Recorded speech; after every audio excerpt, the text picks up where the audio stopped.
On behalf of the National Public Housing Museum, we thank you for tuning in to our oral history audio listening series, Out of the Archives. In each episode, we will share a diverse range of stories told by public housing residents from our oral history archive. Stories make up the backbone of any culture. They tell us who we are and where we are from. They create empathy and understanding, and they allow us an opportunity to share our experiences and learn from the words of others. The stories in our archive lift up the voices of an oftentimes marginalized community and create a space for important conversations to happen. Here at the museum, we firmly believe in the power and importance of everyday stories and their ability to expand and redefine our understanding of American history. Our mission is to preserve, promote, and propel the right of all people to a place where they can live and prosper, a place to call home. And we hope that this collection of stories not only reinforces that belief, but can shed a light on an American experience that's all too often left unheard.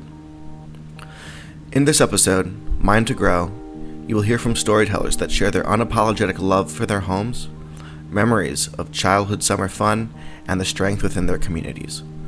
The storytellers from this episode include Nakia Herron, who lived in the Robert Taylor homes from 1979 to 1997, Doris Johnson, who lived in the Cabrini-Green Homes from 1952 to 1968, her son, Michael Johnson, who lived in the Cabrini-Green Homes from 1954 to 1969, Gregory Sain, who lived in the Robert Taylor Homes from 1969 to 1979, Carrie Torres, who lived in the Castle Hill houses in 1986, and Janet Williams, who has lived in public housing from 2006 to the present day. The stories from this episode span from 1952 to the present day. Hi, my name is Carrie Torres. I remember being excited that we were moving into a house and moving out of a building, which would mean my sister and I would be able to play outside. Living in the neighborhood in the building we were in, we were not allowed to play outside. And we were going to have like a new room, and we were looking forward to making new friends. So I remember it being very exciting. Yeah, everyone was happy in the family. Sharing meals was a big part of the family, so we had a little dining area, and we ate meals together for dinner. We definitely ate dinner together every night and watched the news. And Thanksgiving, was a big holiday.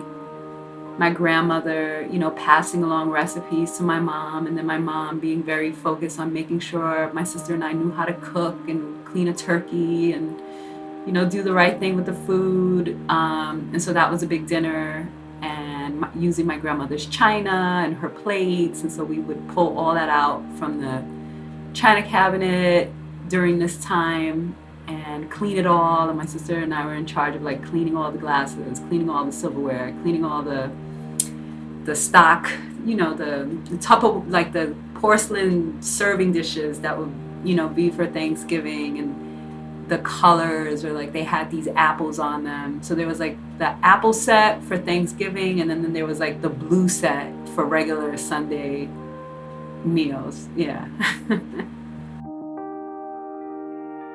My name is Michael Johnson. When I hear people say, well, the projects are so tough and this and that, that didn't happen till later.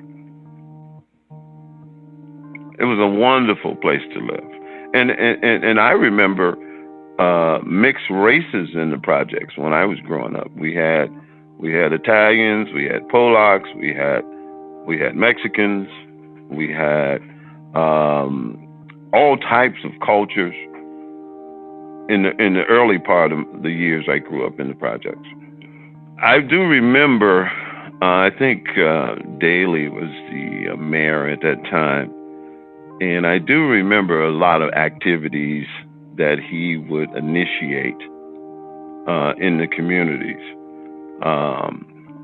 We would have basketball tournaments and programs, and we would have a place called the Lower North Center in the Cabrini-Green projects, where young people could go participate in activities, play basketball, do arts and crafts, take little field trips.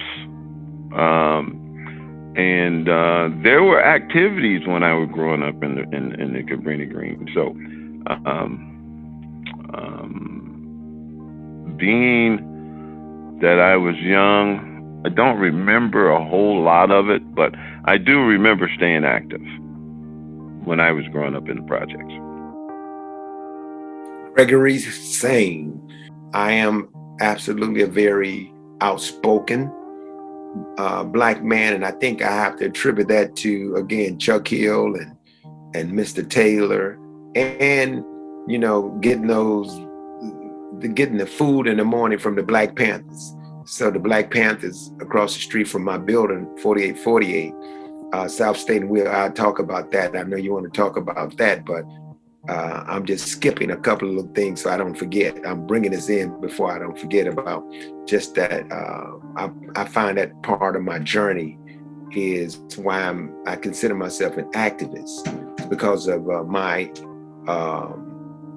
experience and exposure to the Black Panthers. They fed me breakfast in the morning. My mama was short, living in the projects, that at that time they call it the ADC, something like that check, but the welfare check, they call it something else now. But my mama check got us through.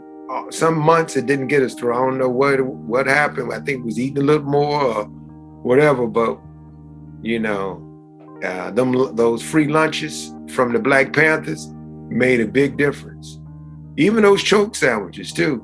Hell, the choke sandwiches came in handy.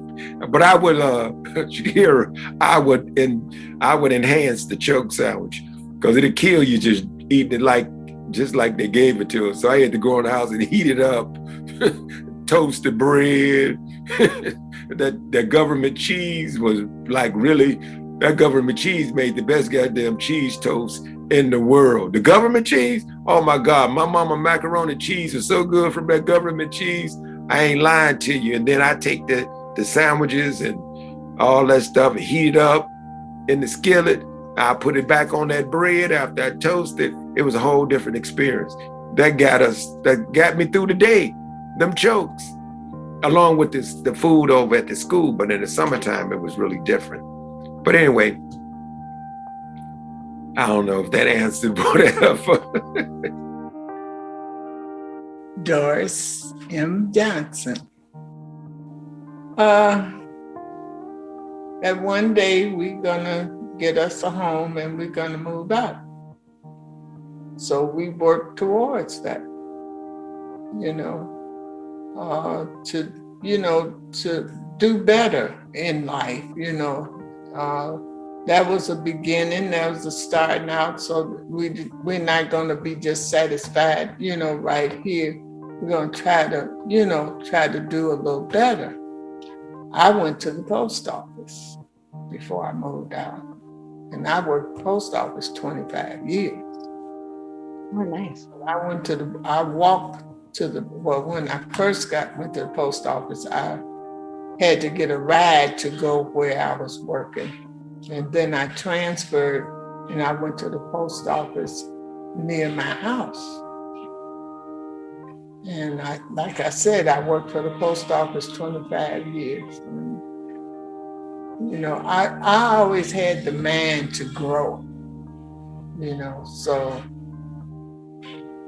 it wasn't that the project was so bad or anything like that. It was just time my kids has gotten older, and it was time for us to kind of move along. The people, I love my friends around there, If I didn't have, they divide. If I had, I divide. We got along really, really well, And that's what I love mostly about the project, is because we all understood,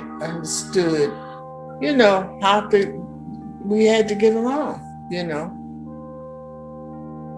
Now, everybody wasn't like that with everybody else, but I had friends there.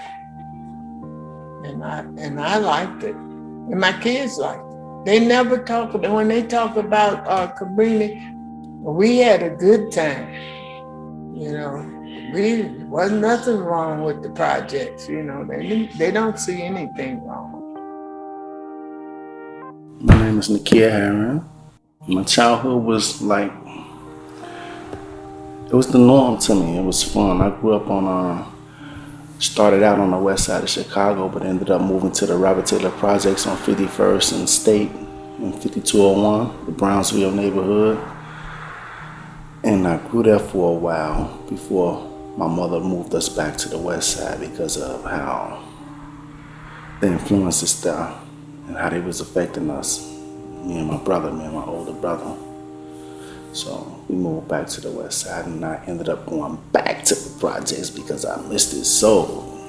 I still had family that lived there.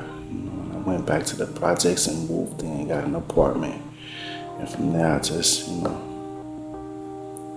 live life.